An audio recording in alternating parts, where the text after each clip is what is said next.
Bonjour tout le monde, je vous souhaite la bienvenue dans ce programme de Benidorm e-learning et dans cette vidéo, je vais vous présenter un petit peu l'offre que vous pourrez proposer à vos différents clients et avec un petit aperçu historique aussi des origines du tourisme dans cette destination. Alors pour commencer, je vais partager mon écran avec une petite présentation.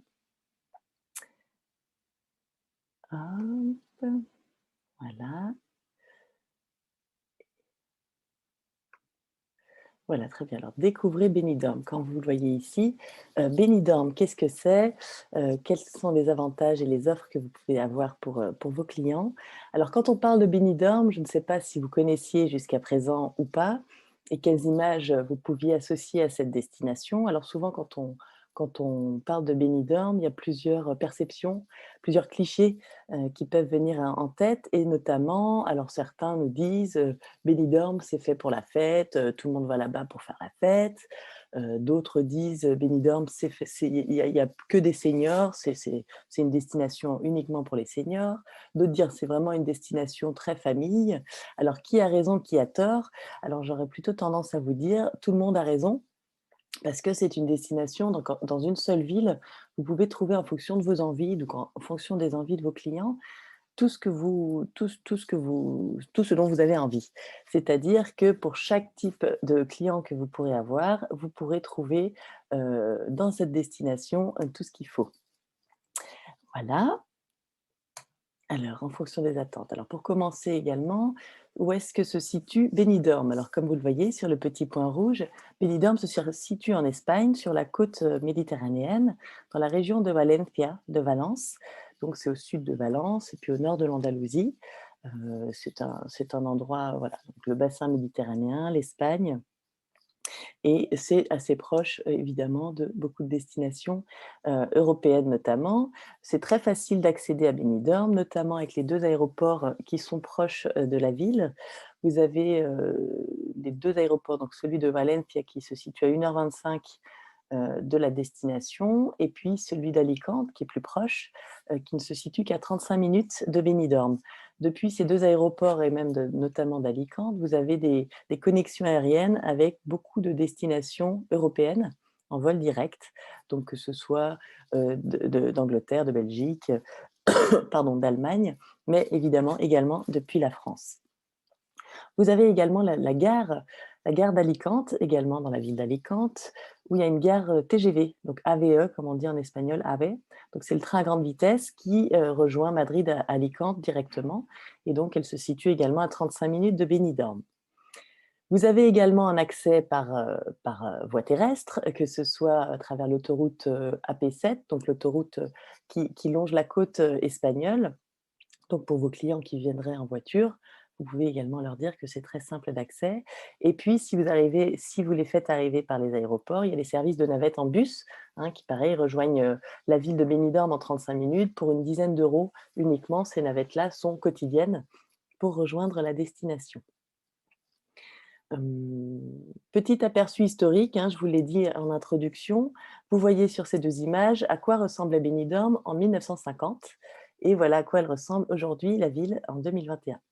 Donc la ville a changé évidemment. En 1950, Benidorm était plutôt un petit port de pêche. Il y avait environ 4 000 à 5 000 habitants dans cette petite ville. Vous voyez ici, que l'urbanisation est très petite, hein, dans le centre historique, on en parlera plus tard, et entourée de vergers, et donc c'est vraiment, en 70 ans, il y a eu d'énormes changements, hein, en 2021. Alors avant, la crise du covid, et on espère que ça va aussi pouvoir se remettre en marche, toute cette, industrie du tourisme.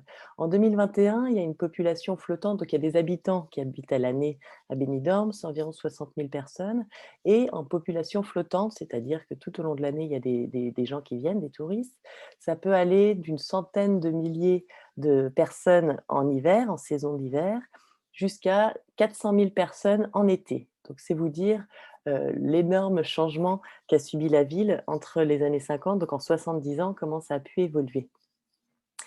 De quoi vivait, Benidorm dans les années 50, avant, le développement du tourisme? Donc principalement de 2 industries, et principalement de la pêche au thon rouge.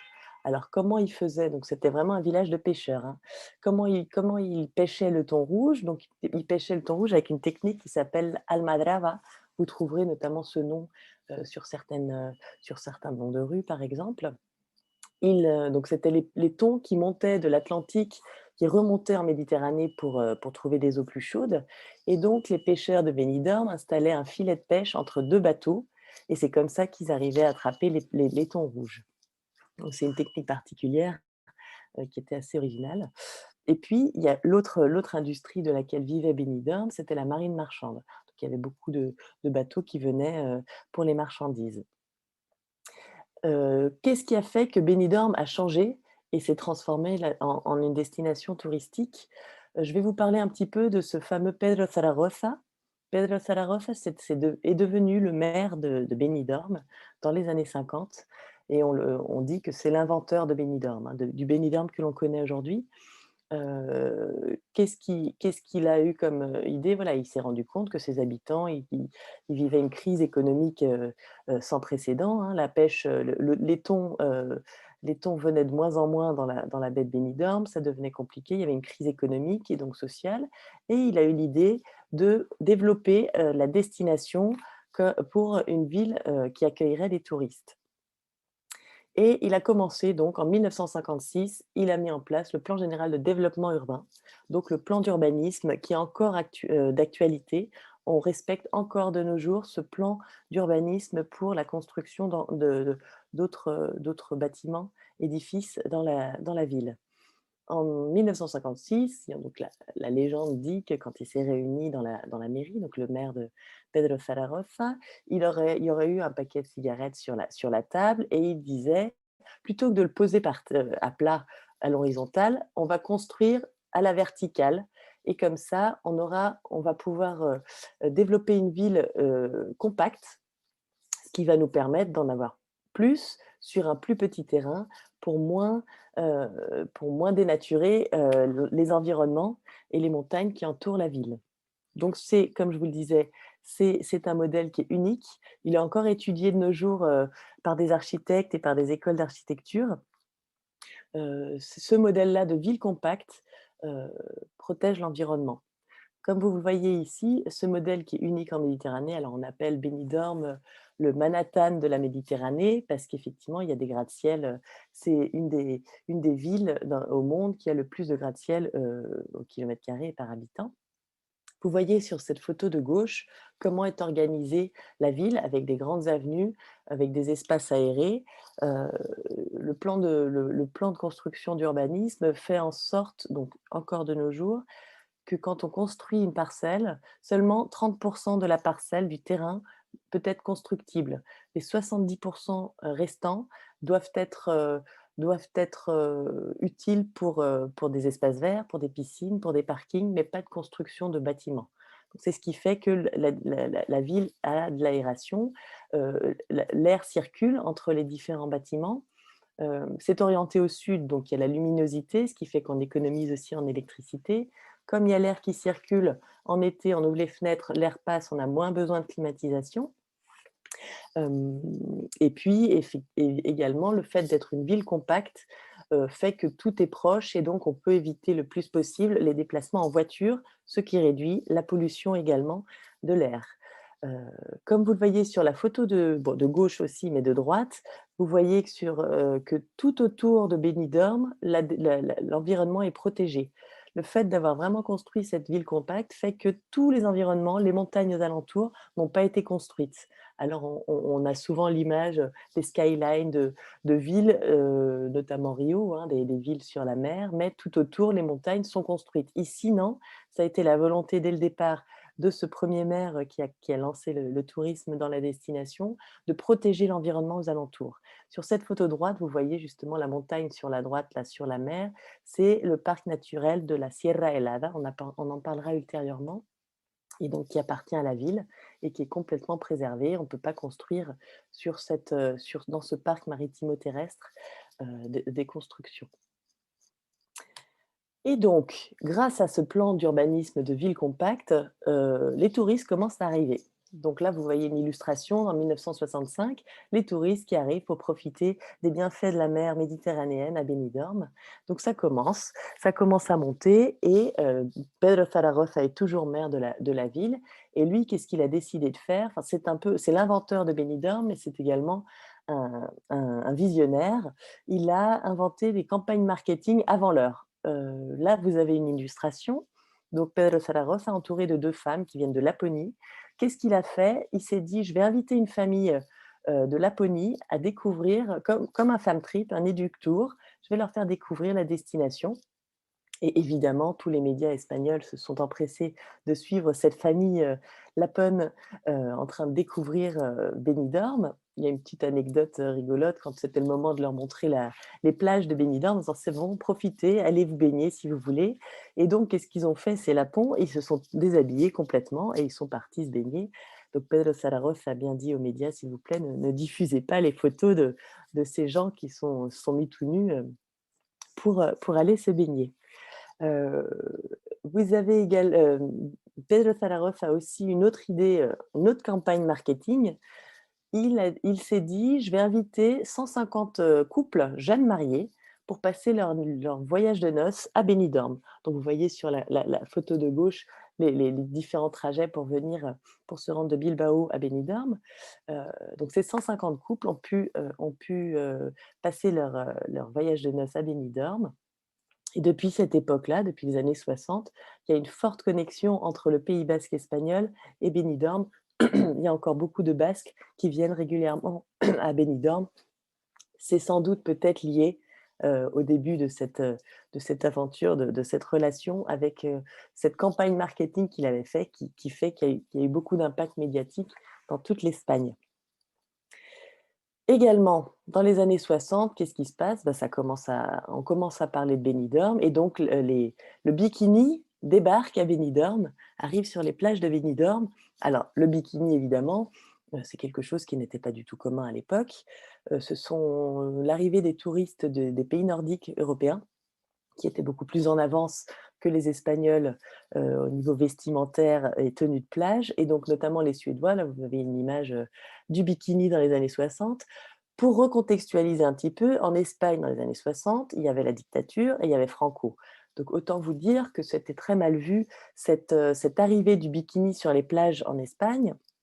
Il y avait même des amendes, c'était interdit réellement et en plus, il y avait le poids de l'Église qui commençait à dire que Benidorm, c'était l'enfer sur terre, on montre les femmes comme ça, voilà, c'était quelque chose de très polémique, ça a fait un grand bruit et Pedro Zaragoza n'a pas voulu lâcher et il s'est dit: «Il faut absolument que je fasse quelque chose pour empêcher que ça pose problème, que ces touristes venant du nord de l'Espagne puissent continuer à venir». Alors qu'est-ce qu'il a fait? Il est parti, il a pris sa Vespa, donc sa petite, mobylette et il s'est rendu à Madrid, donc c'est plus de 400 kilomètres, en Vespa, pour essayer d'aller convaincre Franco, le dictateur, hein, qui qui qui, heu, qui tenait d'une main de fer, tout le pays et donc il a vraiment essayé de tout faire pour convaincre Franco. Mais le plus difficile, la personne la plus difficile à convaincre, c'était pas tant le dictateur, mais sa femme, Carmen Polo, qui elle était très dévote, très catholique et qui voyait ça d'un très mauvais œil, le bikini. Donc elle était, plus difficile à convaincre et donc lui, il était inventif, il était malin, Pedro Zaragoza. Donc pour convaincre l'épouse du dictateur, il lui a expliqué qu'il allait créer un festival de musique, parce qu'elle aimait beaucoup la musique, un festival de musique qui allait permettre de découvrir les nouveaux talents de demain et dans lequel elle pourrait participer, avoir une place de choix. Et du coup, elle a fini par accepter. Et donc, le bikini a pu être accepté, première dans le pays, à Benidorm. Et donc, quand je vous parlais des festivals de chansons qui ont permis à Pedro Zaragoza de convaincre, Carmen Polo, heu, le premier festival qui a été créé, c'était le festival de la chanson, donc pour découvrir les nouveaux talents et notamment là sur l'image de droite, vous peut-être que vous reconnaîtrez, en tout cas, c'est Julio Iglesias. Il a débuté sa carrière au festival de la chanson de Benidorm. Donc c'est une petite anecdote, assez rigolote et donc ça voilà, c'était quelque chose qui du coup attirait beaucoup de monde, régulièrement, hein, chaque année avec ce festival de la chanson. Là, c'est la partie su justement les habitants de Benidorm étaient catholiques, hein, et donc ils avaient un peu de mal à accepter qu'on leur dise que leur ville était l'enfer sur terre, et donc pour prouver, leur foi catholique, ils ont pris la croix, de l'église de Benidorm, et ils l'ont transportée sur le point culminant de la ville, comme vous le voyez ici, qui est devenu aujourd'hui le symbole de notre tourisme. Benidorm est surplombé par cette croix-là qui a été, remise au goût du jour, comme vous le voyez. Donc ça, c'est une photo actuelle de la croix de Benidorm qui surplombe la baie et la ville et qui est devenue un symbole. Donc se rappeler que c'est parce que le pays était catholique et qu'il voulait montrer le peuple voulait montrer qu'il était croyant et que c'était pas l'enfer sur terre, qu'ils ont fait ce choix de monter cette croix là-haut. Voilà, donc voilà la petite partie historique. Maintenant, je vais vous montrer pourquoi, quels sont les avantages, quelle est l'offre diverse et variée, que propose Benidorm. Donc pourquoi Benidorm? Vous voyez ici la belle plage de sable blanc. Tout d'abord, Benidorm, qu'est-ce que c'est? C'est plus de 300 jours d'ensoleillement par an. Alors vous allez me dire: «Oui, bah, de toute façon, en toute l'Espagne, il y a beaucoup de soleil, la côte méditerranéenne, évidemment, il y a du soleil, hein, c'est normal, c'est le sud». Ça, c'est une chose, effectivement, c'est un fait.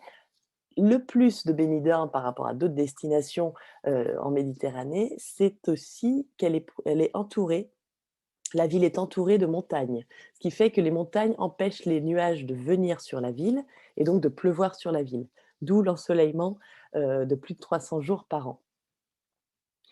Vous avez aussi en offre, en offre loisirs, vous avez tout ce qui est, bar, pub, il y a des karaokés, il y a des discos, il y a des boîtes, il y a tout ce que vous voulez. Là, vous voyez, si vous avez envie de boire un coup sur un rooftop, un bar rooftop, donc sur le toit d'un des immeubles, des gratte-ciel, vous pouvez. Il y a vraiment tout pour tous les goûts. Donc une petite discothèque, un petit pub si vous voulez chanter au karaoké. Il y a vraiment tout ce que vous voulez, une offre très, très large dans toute la ville. Un autre avantage de la destination, qu'elle est idéale vraiment pour tout âge et pour tout voyageur. C'est-à-dire que des familles avec des enfants en bas âge trouveront leur bonheur à Benidorm, des couples, des familles avec des ados aussi, parce qu'il y a aussi des offres pour les ados. Il y a et aussi également évidemment pour les seniors. Alors on entend en France, on dit souvent de 7 à 77 ans. Ici, c'est de 0 à 90 ans. Vraiment, pour toutes les typologies de clients que vous pouvez avoir, il y a une offre adaptée pour chacun d'entre eux. Vous avez également un point important, c'est l'excellent rapport qualité-prix. Alors, donc l'Espagne, de façon générale, est souvent, perçue comme, avoir un excellent rapport qualité-prix par rapport à nous, Français. Et c'est d'autant plus vrai à Benidorm parce qu'il y a vraiment pour toutes les bourses. Vous en avez pour toutes les bourses, et notamment, voilà, souvent pour le segment MICE, hein, qui ne vous concerne pas directement. Sachez que par rapport à d'autres destinations, d'autres villes espagnoles, le rapport qualité-prix est vraiment très important et très déterminant pour choisir sa destination. Vous avez également cet avantage que la destination est ouverte toute l'année. Les infrastructures sont ouvertes toute l'année.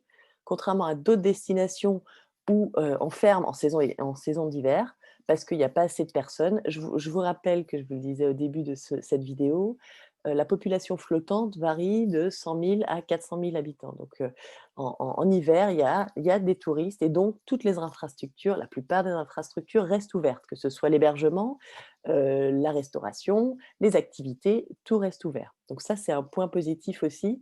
Si vous avez des clients qui veulent partir en hiver, Benidorm, pensez Benidorm, c'est pas loin, c'est accessible et c'est ouvert toute l'année. Maintenant, je vais vous détailler offre, point par point, les différentes offres. Là, vous avez une jolie vue sur la plage du Poniente que l'on va aborder tout de suite avec une promenade. 1er avantage de l'offre de Benidorm, c'est la sécurité. Évidemment, on est dans un contexte particulier depuis l'année dernière.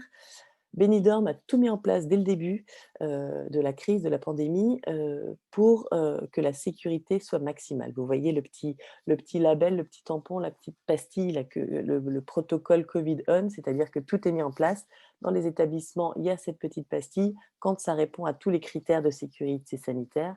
Vous avez la distanciation sociale qui est respectée, les gels hydroalcooliques de partout évidemment, des mesures qui sont mises. En été, les plages, ils ont fait des parcelles physiques avec des petites bandes pour séparer, toutes les personnes pour que la distanciation sociale soit respectée.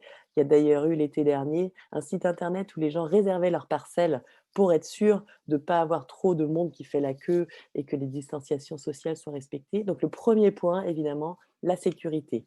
On est très à cheval là-dessus. On est obligé, d'être safe, sûr, pour que les touristes puissent continuer à venir à Benidorm. L'autre offre dont dispose Benidorm, ce sont les plages. Alors vous voyez, hein, c'est une ville, une station balnéaire urbaine, des plages urbaines. Vous avez plus de 7 kilomètres de sable fin, de sable blanc, de sable doré qui bordent la ville. Donc 7 kilomètres, c'est énorme. Vous avez la première plage, donc la plus connue, en tout cas pour, ceux qui connaissent la ville, c'est la plage du Levante. Donc c'est celle qui est située à l'est de la ville, la plus connue, la première historiquement à avoir eu des constructions autour. C'est la plage la plus animée. Si vos clients cherchent de l'animation, du mouvement, des activités, c'est du côté de la plage du Levante qu'il faut leur trouver un hébergement et que vous pourrez leur conseiller de venir. Pour ceux qui sont plutôt en famille, qui veulent plutôt du calme, du relax, des couples par exemple, qui veulent être plutôt tranquilles, c'est la plage du Poniente, donc celle qui est au sud-ouest de la ville. Elle est très longue aussi, mais elle est beaucoup plus calme. Elle est moins voilà, elle est très calme quoi, voilà. Si vous voulez plutôt, des hébergements calmes, c'est plutôt de ce côté-là. Alors après évidemment, si vos clients sont hébergés côté Poniente, s'ils ont envie un jour ou un soir d'aller plutôt, dans de l'animation, bah, ils pourront se rendre de l'autre côté de la ville sans aucun problème. Nous avons aussi donc en tout, il y a 5 plages à Benidorm. Donc il y a 2 longues plages qui bordent la ville et 3 petites criques. Donc celle-là, c'est la plage de l'Almadraba qui est située dans le parc maritimo-terrestre de Sierra Helada. Je vous l'évoquais tout à l'heure. Donc c'est une petite crique, vous voyez les eaux cristallines sont sublimes. La deuxième plage, c'est celle de Tiochimo, donc aussi pareil, une petite crique avec des eaux cristallines. C'est idéal, ces 2-là sont parfaites pour faire du snorkeling par exemple. Hein, vous voyez la qualité de l'eau. Donc c'est des plus petites plages, mais si voilà, en fonction de vos envies et des envies de vos clients, vous pouvez leur dire qu'ils peuvent se rendre sur une des plages ou une des autres. La troisième petite crique, en tout cas la 5e plage de Benidorm, c'est celle de Malpass. Donc celle-là, elle est assez rigolote parce qu'elle est située entre les 2 grandes plages de Poniente de Levante. Cette plage-là, par exemple, n'existait pas il y a un siècle. Il n'y avait pas du tout de sable et en fait, le fait d'avoir créé un port à côté a fait que le sable est venu petit à petit, s'ajouter sur la côte et ce qui fait que maintenant, cette centaine de mètres de long, les personnes peuvent venir, se baigner sur cette petite plage. Donc elle est au pied de la vieille ville de Benidorm. Donc quand vous êtes en pleine balade dans la vieille ville, hop, vous voulez faire un saut à la plage, c'est à côté, c'est parfait. Les activités que l'on peut faire, hein, au niveau sportif, il y a vraiment pour tous les goûts. On peut évidemment faire du kayak, se rendre, comme vous voyez sur cette photo, vers la Isla de Benidorm, l'île de Benidorm, qui est également un symbole de la ville, donc qui est située au large de la ville. Souvent dans les visuels que vous avez pu voir et sur les photos, vous la voyez un petit peu au fond. Quand on est depuis Benidorm, on la voit, donc vous pouvez faire ça. Vous pouvez aussi proposer des photographes qui viennent prendre en photo, vos clients, par exemple. En tout cas, du kayak, c'est possible tout au long de la côte, c'est parfait. Une autre activité que vous pouvez proposer, c'est la plongée sous-marine. Les eaux cristallines, comme vous avez pu voir sur les 2 premières criques que je vous présentais, les eaux cristallines, pourquoi, ces eaux sont si pures? Parce qu'il y a une algue, enfin, c'est pas une algue, pardon, une plante à fleurs endémique, du bassin méditerranéen. C'est la Posidonie, je ne sais pas si vous la connaissez. En tout cas, dans tout le bassin méditerranéen, cette plante est endémique et elle absorbe du carbone, donc du CO2 de façon incroyable, beaucoup plus que les forêts. Donc c'est vous dire, comment elle travaille, pour purifier aussi l'air et donc c'est notre amie, la Posidonie. Voilà, donc pourquoi plongée sous-marine? Parce que ces plantes-là font que l'eau est pure et cristalline. Une autre activité que vous pouvez proposer, le cyclisme. Alors, plusieurs sortes de cyclisme, évidemment. Là, vous avez sur cette image un vélo électrique. Donc, c'est quelque chose qui peut se faire très simplement. C'est assez sympa. Donc, pour tous les âges, hein, comme je vous le disais, des personnes un peu plus âgées qui ne sont pas sportives, bah, vous pouvez leur proposer de louer des vélos électriques. Petite info, dans toute la ville, il y a plus de 100 kilomètres de pistes cyclables. Donc, c'est énorme. Je vous l'ai dit au tout début sur le modèle de ville compacte qui fait qu'on évite d'avoir des voitures le plus possible, des voitures individuelles, donc il y a des transports publics, mais ça je ne l'ai pas forcément évoqué. Peu de voitures, beaucoup de pistes, cyclables, ce qui fait qu'on peut vraiment se balader sans utiliser sa voiture du tout pendant son séjour à Benidorm. Vous pouvez également monter dans le parc naturel de la Sierra Helada. Je vous montrais tout à l'heure cette montagne sur le bord, en bord de mer, ce parc naturel maritimo-terrestre. Vous pouvez monter avec votre vélo, électrique ou pas, et avoir la Punta de Cabay, des vues imprenables avec des falaises, et puis voilà, sur toute la baie avec une vue sur la mer. Donc ça, c'est une chose que vous pouvez proposer. Pour ceux qui sont plus sportifs, vous pouvez aussi évidemment leur proposer, du vélo, plutôt un peu de montagne. Je vous rappelle que Benidorm est entouré de montagnes et du coup, pour ceux qui sont plus, qui ont plus envie de s'entraîner, il y a beaucoup de cyclistes qui viennent s'entraîner, notamment en hiver là-bas, heu, pour aller pourquoi ne pas être, hébergés à Benidorm et puis ensuite partir dans les montagnes pour aller s'entraîner, sur des pistes de montagne, voilà, et la région d'Alicante, hein, donc vous avez la région de Valence, dans laquelle est Benidorm, et la Costa Blanca, c'est une sorte de la sous-région de Benidorm. Donc toute cette partie-là de la région est très montagneuse, donc c'est idéal pour les cyclistes. J'arrête avec les cyclistes, je passe à la randonnée. Pareil, depuis Benidorm, vous pouvez faire toutes sortes de randonnées. Là, cette image illustre les falaises que vous pouvez voir depuis la Punta de Cabay, donc qui est dans le parc naturel de Sierra Helada. Voilà, c'est des vues imprenables. C'est dans Benidorm, quoi. Donc c'est vous dire la proximité où vous pouvez vraiment tout proposer depuis Benidorm. Petite anecdote, ces falaises-là qui sont impressionnantes, c'est une des plus hautes d'Europe. Ces falaises-là avaient été, présélectionnées, pour tourner un épisode de Game of Thrones. Bon, finalement, ça ne s'est pas fait, mais c'est vous dire l'effet waouh que peuvent avoir ces falaises-là, parce que l'équipe de Game of Thrones avait envisagé de faire des tournages là-bas. Finalement, ils l'ont pas fait, mais tant pis pour eux. Une autre activité sportive que vous pouvez proposer sont les jeep tours. Petit rappel, Benidorm est entouré de montagnes, donc pourquoi ne pas le proposer avec une jeep. Donc c'est aussi une activité qui est possible de faire depuis un point de départ de Benidorm. Une autre activité sportive que vous pouvez proposer, le golf. Il y a 2 golfs, qui ont été, créés par Jack Nicklaus, designés par Jack Nicklaus. Donc le plus important, c'est celui du Meliá Villaitana, donc dans la ville aussi. Donc vous voyez, 2 golfs de 18 trous dans la ville. Donc pour ceux qui aiment le golf, vous pouvez également, leur proposer cette activité, cette destination. Une autre activité possible, le karting. Il y a des pistes de karting. Vous pouvez, pour ceux qui aiment faire du karting, que ce soit en famille, entre amis, tout est possible. C'est possible de faire à Benidorm. Une autre activité encore sportive, et oui, il y a beaucoup de sports à Benidorm, le cable ski. Le cable ski, qu'est-ce que c'est? Ce sont des câbles, sur plusieurs, centaines de mètres qui permettent de faire du ski nautique, sans avoir à tirer par un bateau. Cette activité, petite anecdote aussi, a été créée il y a 60 ans à Benidorm. Donc c'est vous dire depuis historiquement, ça fait un moment qu'on propose cette activité. Qui l'a créé? C'était un fan de ski et qui a inventé cette technique, pour installer des câbles. C'était le premier câble ski, installé sur l'eau, donc en mer, au monde. C'était à Benidorm. Maintenant, il y en a plus de 300 dans le monde entier, hein, mais c'était vraiment historiquement, c'était le premier. Donc vous voyez ici, pas loin de la mer, la plage du Levante, vous pouvez faire du ski nautique. Donc ça peut faire jusqu'à 12 personnes en même temps qui peuvent faire du ski nautique, sur la mer. Donc c'est assez sympa. Autre activité, si vous voulez plus d'adrénaline et de sensations fortes, le jet ski, évidemment, c'est possible, sur toute la baie de Benidorm. Maintenant, pour arrêter un peu le sport et revenir un peu sur le côté un peu culturel, la vieille ville de Benidorm, donc je vous disais qu'il y a les 2 plages et puis cette pointe-là entre les 2 plages, heu c'est la vieille ville de Benidorm. Ici, vous avez une esplanade, qui est idéale pour se balader, notamment pour voir le coucher de soleil, c'est très sympa aussi.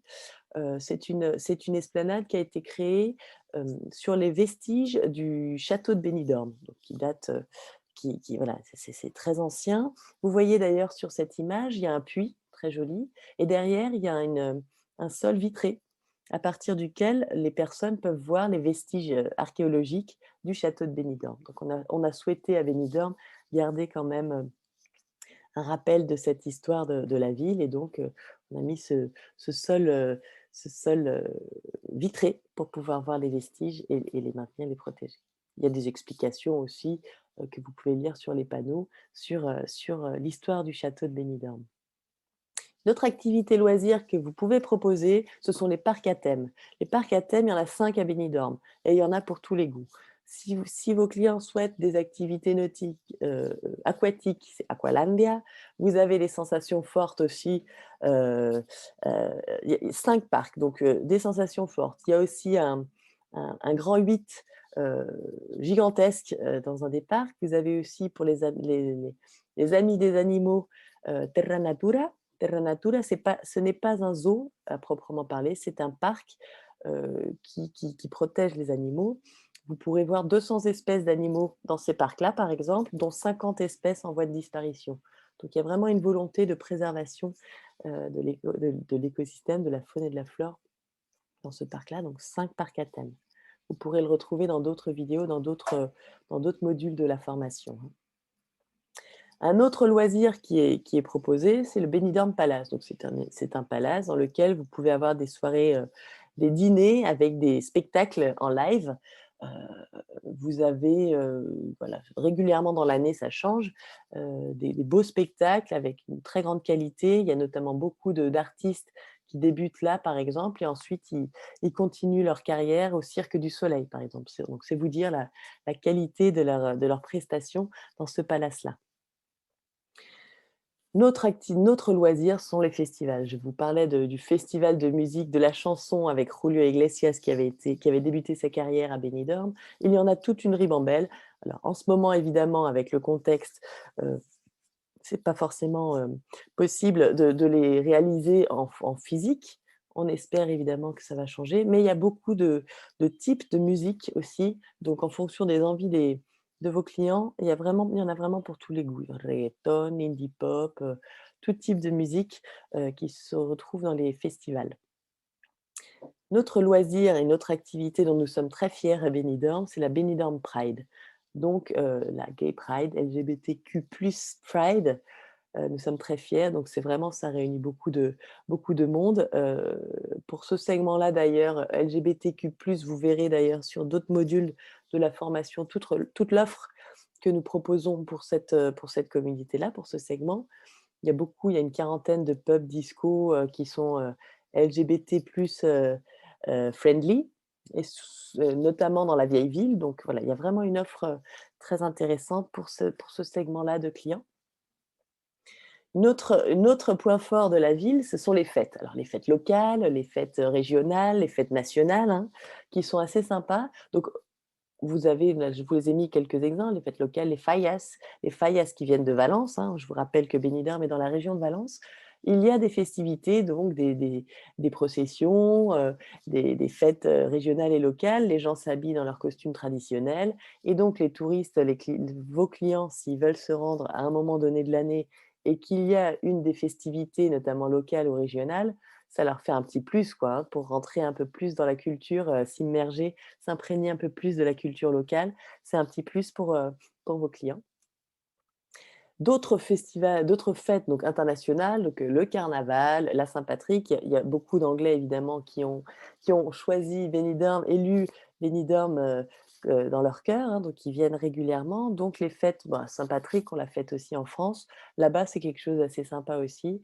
D'ailleurs, la dernière Saint-Patrick, en 2020, quand, on était en train de fêter la Saint-Patrick à Benidorm, quand on a senti le vent tourner et qu'il a fallu renvoyer toutes les personnes, chez elles, donc ça a été très dur. À cette époque-là de l'année, petit rappel, 90 de taux d'occupation dans les établissements à Benidorm et en 3 jours, on a dû tous les renvoyer chez eux. Donc ça a été très dur, voilà, ça a été un gros boulot et puis surtout, voilà, de se dire: On vous renvoie chez vous alors que nous notre métier, c'est de vous accueillir». Ça a été un petit peu dur, mais en tout cas, voilà, petite parenthèse fermée. Les fêtes internationales aussi ont lieu à Benidorm. Notre activité que vous pouvez proposer, c'est les dégustations de vin et des visites de cave à vin.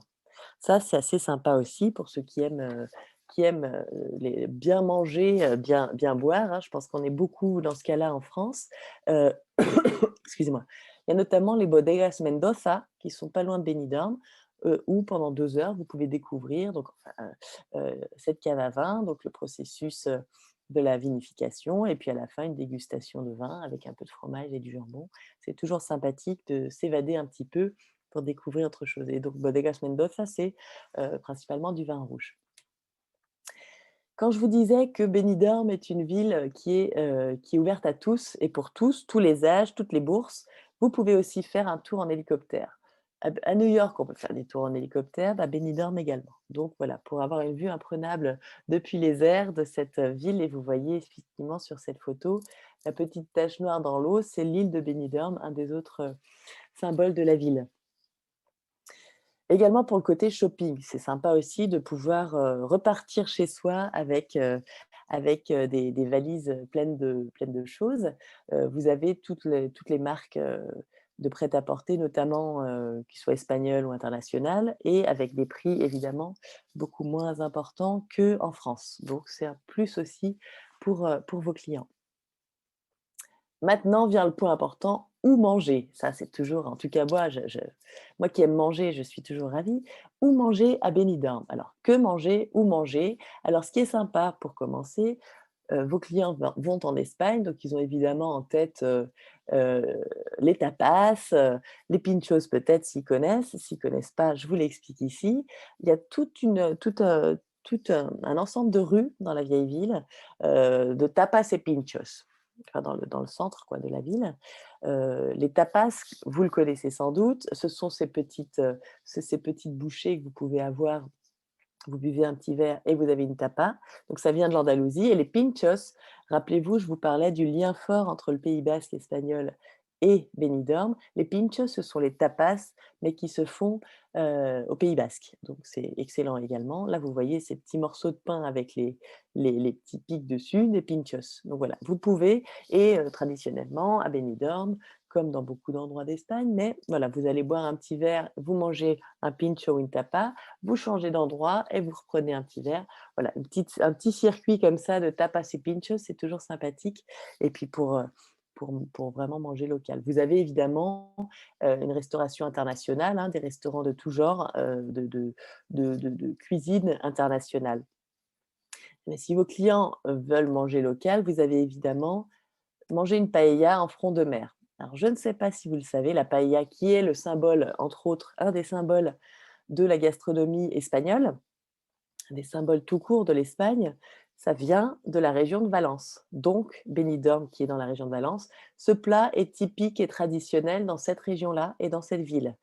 Et donc vous pouvez en manger avec une vue sur la mer, donc ça c'est assez agréable. Vous êtes en terrasse, sur la plage et vous pouvez manger votre paella de fruits de mer pêchés, le jour même, de poissons, donc c'est très sympa à faire. Gastronomie encore, vous avez plutôt envie d'une soirée, hype, proposez-leur des restaurants sur des rooftops. Donc sur les toits des immeubles, il y a aussi des restaurants, je vous parlais des bars tout à l'heure, mais c'est pareil, vous pouvez aussi proposer, une restauration sur des rooftops, de la ville et une fois qu'on a mangé, où est-ce qu'on se loge? Voilà, là, c'est l'aspect, sur tous les hébergements qui sont disponibles à Benidorm. Où se loger? Vous avez avant tout l'hébergement hôtelier, donc il y a plus de 140 hôtels et plus de 42 000 lits hôteliers dans la ville. Plus de 140 hôtels, ce qui est important que vous sachiez, c'est que soit vous connaissiez déjà Benidorm, soit pas. Les hôteliers de la ville sont en train de monter en gamme. Maintenant, il y a, 45 des hôtels sont 4 et 5 étoiles. et donc les autres sont de moindre catégorie. Dans les années 90, la plupart des hôtels étaient des maximum 3 étoiles. Donc il y a une volonté vraiment d'augmenter en qualité et de réformer, de restructurer leurs hébergements pour accueillir de façon plus qualitative leurs clients. Petite, parenthèse également, les hôteliers, la plupart des propriétaires d'hôtels à Benidorm sont des gens qui habitent sur place. Ils aiment la ville et c'est pour ça qu'ils s'investissent. Ils ne voudraient en aucun cas partir de la destination. Donc ils s'investissent vraiment parce qu'ils aiment la destination et ils veulent rester là et ils veulent accroître la qualité pour accueillir mieux leur clientèle. Pardon. Voilà, contrairement à d'autres endroits, d'Espagne où les hôteliers ne sont pas forcément, des habitants de la ville. Si vos clients préfèrent des appartements, hein, c'est aussi possible. Il y a plus de 8 500 appartements dans Benidorm et 32 500 lits. Donc s'ils préfèrent avoir leur propre cuisine, leur propre espace privé, il y a aussi des villas que vous pouvez proposer, à vos clients. Donc il y a eu plus de 8 500 appartements aussi, donc soit avec vue sur mer, soit avec vue sur l'arrière-pays. Enfin, il y a vraiment tout pour toutes les bourses et pour tous les goûts également. Et dernier aspect d'hébergement, les campings. Il y en a 9, ceux qui préfèrent rester en camping, soit venir avec leur propre, camping-car ou, pour une tente. Il y a 9 campings et 11 500 lits également dans toute la ville. Donc c'est aussi, une des offres d'hébergement que propose la destination. Et voilà, je crois que j'ai fait un peu le tour de la découverte de façon globale de la destination. Merci pour votre attention. J'espère que vous avez appris plein de choses, et je vous invite à aller voir les autres modules de la formation pour en découvrir davantage. Merci beaucoup.